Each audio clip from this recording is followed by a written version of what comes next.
All right, folks, welcome to the BCast, now known as the BCast Workshop Studio. I want to just give you a little look at my setup that I'm able to show you, to give you a sense of how all this works. I will try and do so in layman's terms, not dumb it down too much, but hopefully not too much technobabble. So I'll stick to what the things do and not linger too long on how they do it necessarily, unless it's important.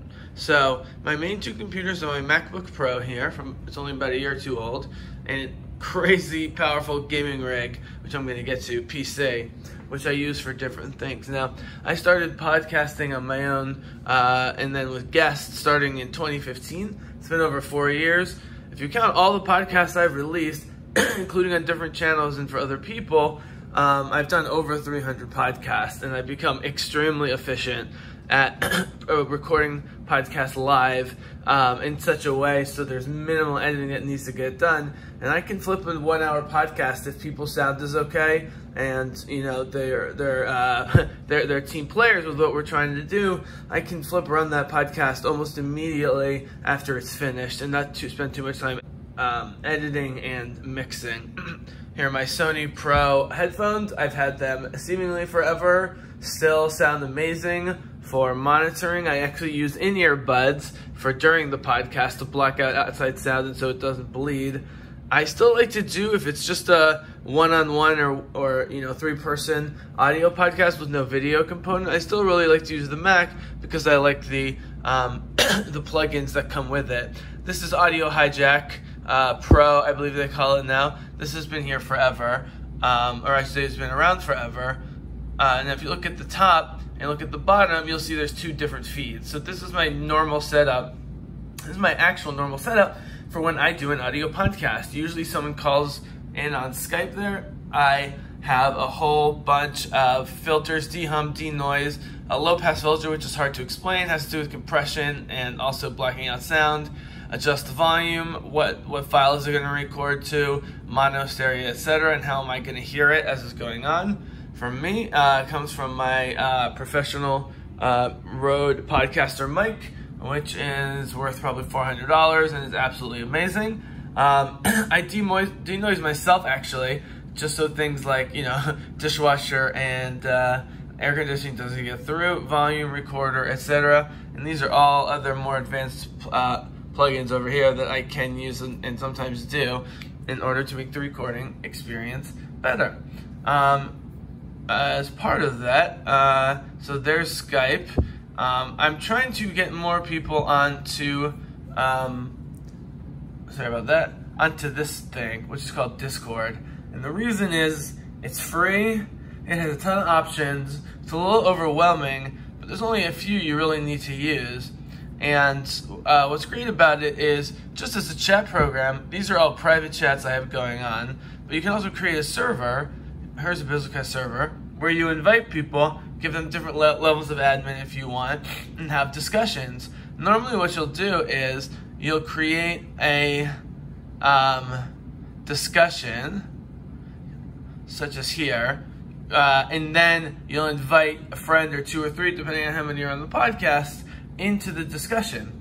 And then if you look at this at the top, the phone and video camera icon, well, all you have to do is hit that once or hit the video call once to turn it into an audio or video call, and everyone will appear immediately. It's not an actual call like a ring, ring, ring, or even Skype.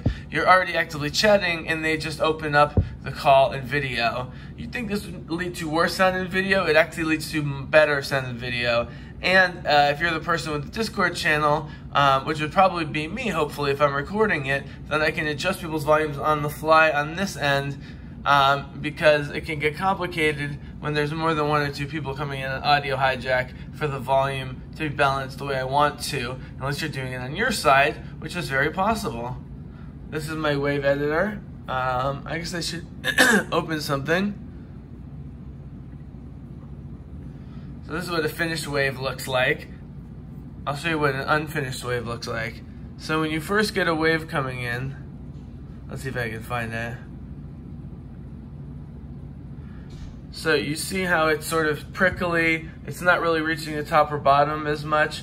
it's a little uneven. This is after maybe 1 compression. After the 3 to 5 compressions I do, you can see it boxes along the top and the bottom.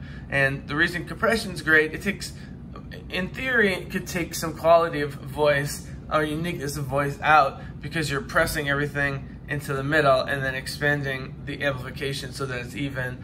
But if you get a clear reception, like from a good microphone or through Discord or so forth, you won't lose anything and it won't bother your listeners' ears because everything will be the same volume. You don't have that loud person being so loud on it, and it just makes everything smoother and sound more professional.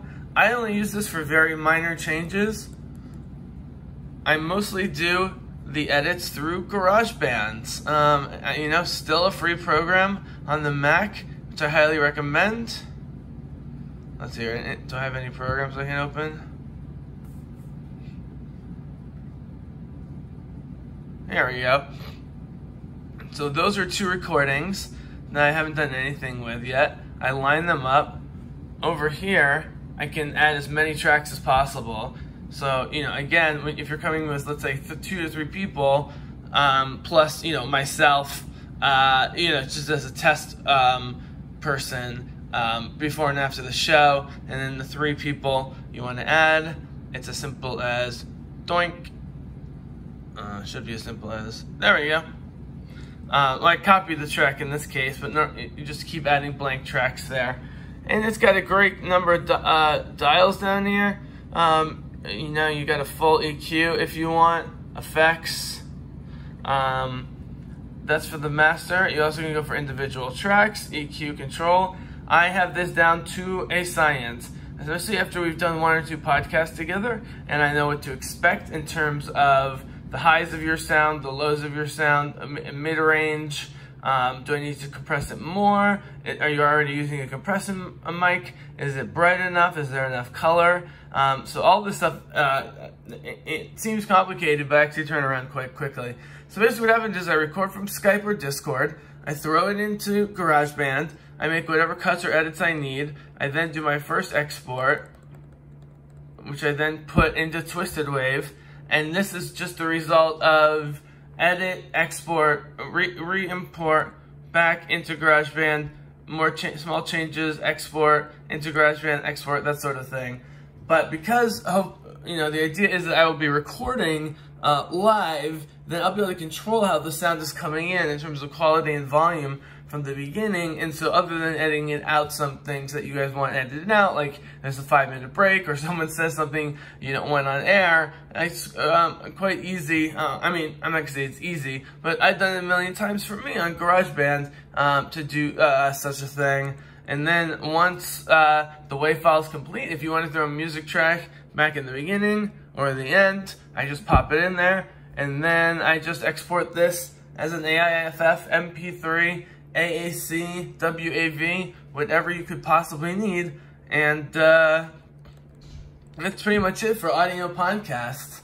With audio podcasts, I really focus on accuracy and high quality of the call-ins in the recording process, so that it almost makes itself with me at the editing helm. That's how I view it. It's still a lot of work and can take time. With me at the helm, I've already done, you know, again, you know, they talk about in sports, 80 to 90% of the game is on the practice field. And then, you know, while the games are super fun and important, hopefully by then it'll become muscle memory. It's been 4 years and 300 podcasts, but I feel very strongly about this. And this is what I will be using, and this will be a good transition, I will be using this attached to a monitor of that size, which I don't have on this table right now, but right around over here will be another 24-inch monitor like this HP. And so I'll be able to do some stuff on this screen, and then on the second screen, it's not going to mirror it. What you can even do is, you can say this was a touchscreen, which it wasn't, a Tony Stark, style. I can take this and throw it over to the other screen. So, for example, if it's video, I guess we're gonna probably do the video on the PC for the most part. But let's say I have to look up sound clips, what you guys are doing, what you're doing, or maybe I just leave the Skype connection or Discord connection over here to make sure that's coming in, and all the waveform recording stuff over here. Another great thing about audio hijack, and I'm gonna get you to the big boy. My my video editor and processor that also doubles as a gaming rig, mostly because in order to get the strongest rig possible, you need a rig, a PC that can handle complex gaming, which is much more graphic intensive, because if it can handle complex gaming, then it can definitely handle complex video recording, streaming, and production. But another nice thing is Audio Hijack, and a lot of the programs, pretty much all the programs I use, actually record second to second as it's recording to the computer, and is automatically being backed up either to iCloud or OneDrive on the Microsoft, some cloud service. And so in the case of, a rare crash, which really doesn't happen on these computers, but in case of a rare crash or a connection is lost and things go a little haywire, I just hit stop on the program, and everything that was recorded was saved. We get everyone back on the line. We start the recording again. Bada bing, bada boom.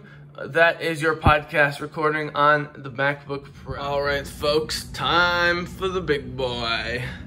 Right down here, again, here's the studio mic. That's a very powerful UPC generator. I think my computer can run 30 minutes or more after an outage with battery power, and also prevents, I have a dual shock prevent. It doesn't look like much. It does look kind of cool, I guess, with the blue light and the fins, but it's what's inside that's so absolutely amazing.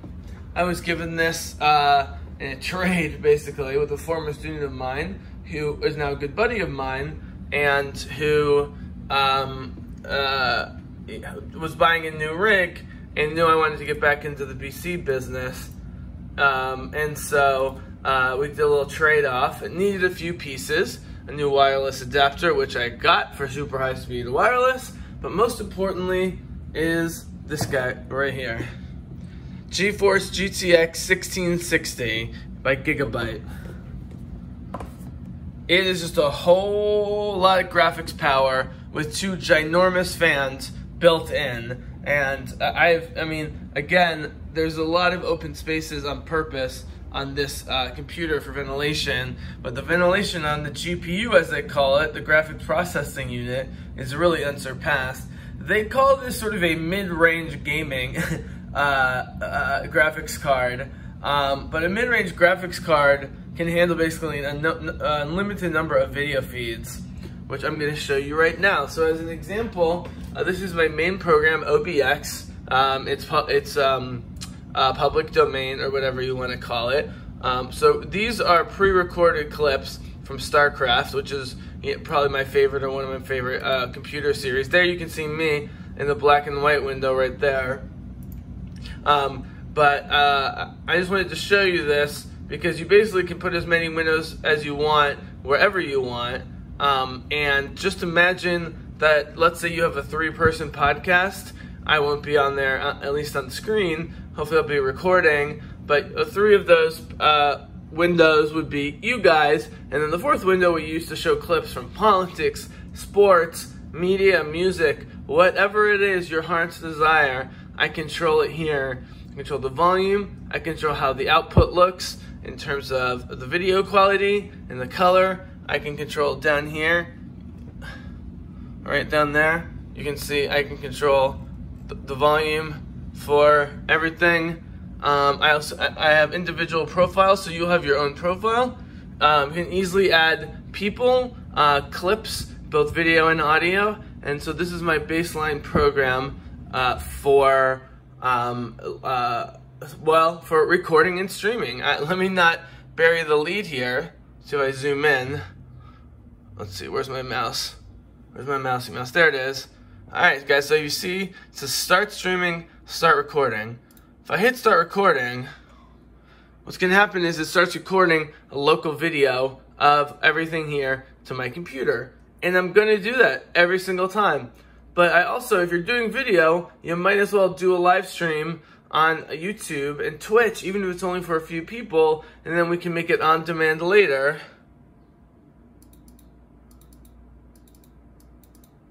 What's great about this program is once it plays through the videos once, it stops until you manually start it again. It's brilliant. And at the same time, I'm not going to do this because my Twitch stream, you know, I don't want to put this on my Twitch stream. You hit start streaming, and it is also going to start streaming to Twitch or YouTube or a service of your choice. Twitch is definitely the easiest on all fronts. We can discuss that, of course. But the more important thing is the recording, the local recording onto my computer of everything that's seen and said in this window here. So that is OBS. That is a Logitech full 1080 HD camera. If you're going to be doing just audio, get a decent mic, not just a crappy headset. And if you're going to do video, this thing right here retails for like 60, 70 bucks, but you get it for 40 bucks. It looks every bit as good as anything else out there, and it works great, especially if you use Logitech peripherals, like a mouse and keyboard. You can actually chain all your Logitech stuff together, and through that, OBS is currently active. Sorry. Just highly recommend it. But in our discussions, we will talk about what is recommended. So, okay, so you're asking, maybe you're a little bit more nerdy. There's my mouse, full-size keyboard. This is for gaming, this one-handed pad here. But more so, if you see all the extra buttons, you know, they're repeats of the left side of the keyboard. But there's also M1 through M4 up top, and G2 through G5. G1 through G5 down there. And so all of those, as well as all of the duplicate keys, are programmable. So with single clicks, I can call up any video or photo on demand. I program it just like a music sampler. If you've ever been to an electronic music concert, or just a concert where someone is looping their voices, or, you know, doing strange sounds and stuff, but it's not coming on the keyboard, that's called a sampler. They've been around forever, and I'm basically using this as the sampler in the BCast workshop for video and audio on demand during live podcasts. So you're saying, okay, maybe you're saying, what kind of system is this? We saw the ridiculously sick GeForce GTX 1660. Just as an example, guys, if you've heard of the game Destiny 2, or even Call of Duty, the more recent Call of Duties, and yes, that is a Star Wars background. There's certain things I'm unwilling to compromise on. If you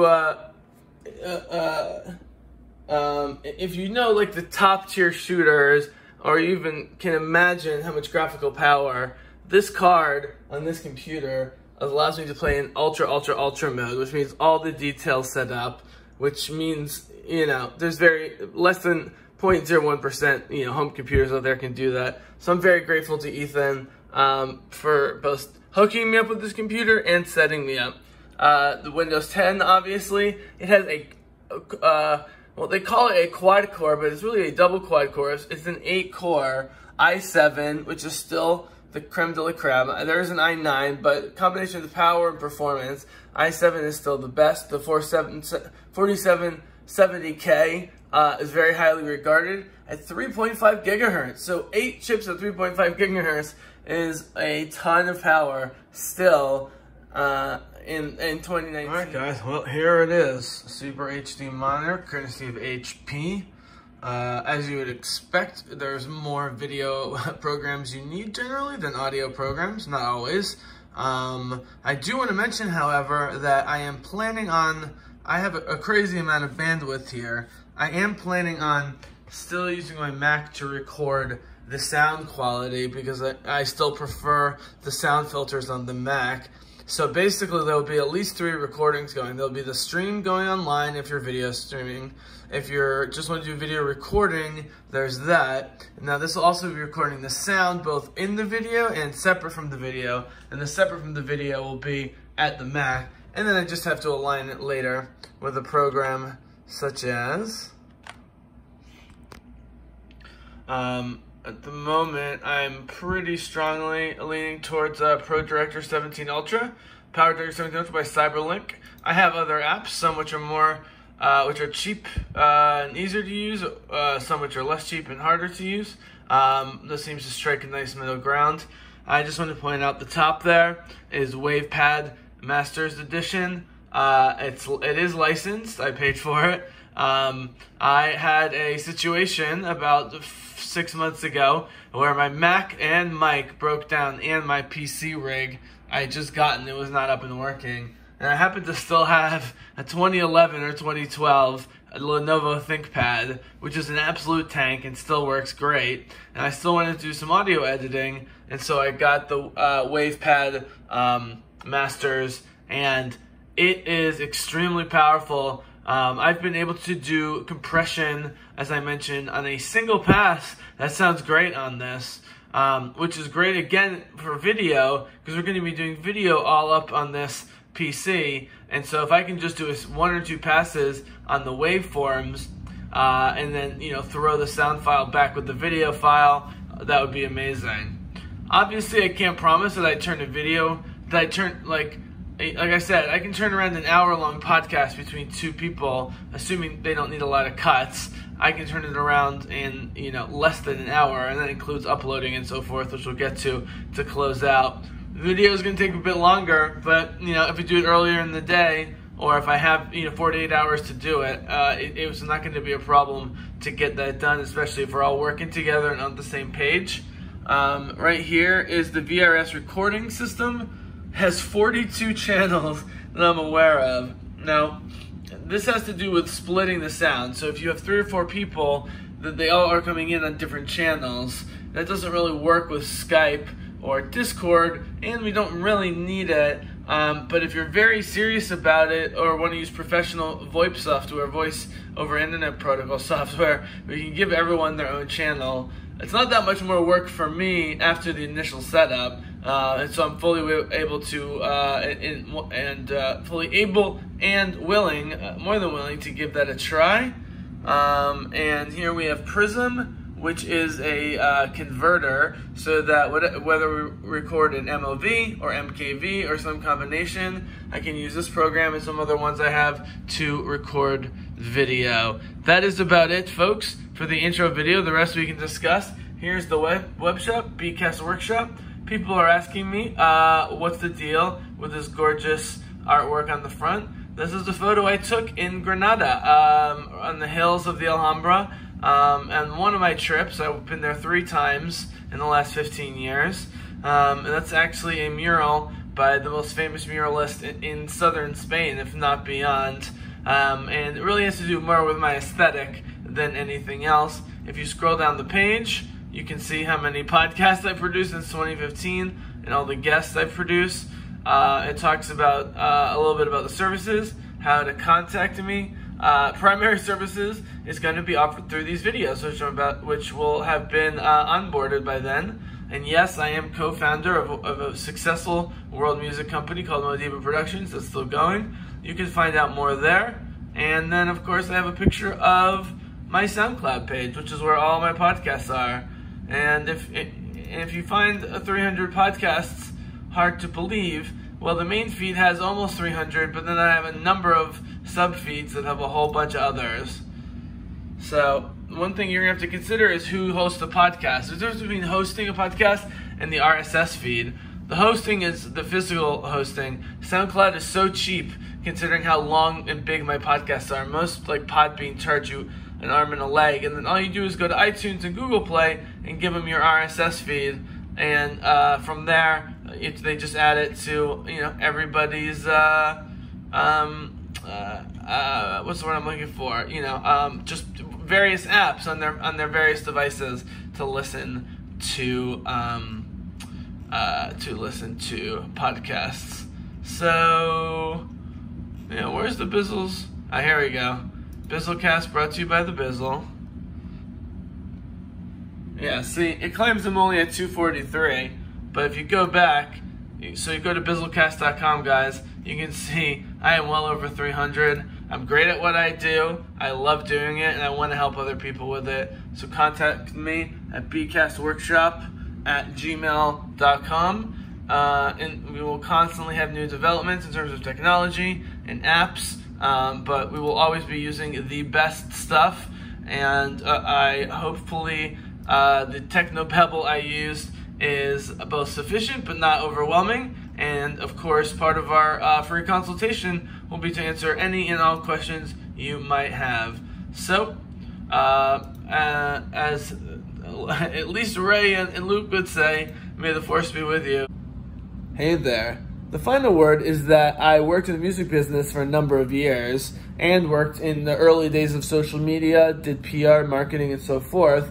Obviously, there's Patreon and Kickstarter and different ways for people to be supported. And if you're already on top of that, then you do you, and that's great. But if you would like also some help, you're sort of mid-range podcaster, you're building an audience, you're not doing it full-time, but you'd like to do sort of a more wide-ranging marketing campaign that's not just Patreon or social media, I'm very, I would very much love to help with that component as well, and that will help synergize with how do we record this, how long should the podcasts and or video cast be, what's the format, do we want music, do we want sound effects, all of that goes into the bigger picture in terms of branding. I guess branding is what I'm talking about. So I'm here to help you branding, but primarily I'm here to help you record, stream, and release amazing videos and or audio, podcast, vidcast, and so forth. So thank you so much for joining me. I'm Jesse, aka The Bizzle, Jesse Brenner, head of BCast Studios, and I look forward to meeting and working with you very soon. So have a wonderful week, and I will talk to you later. Peace.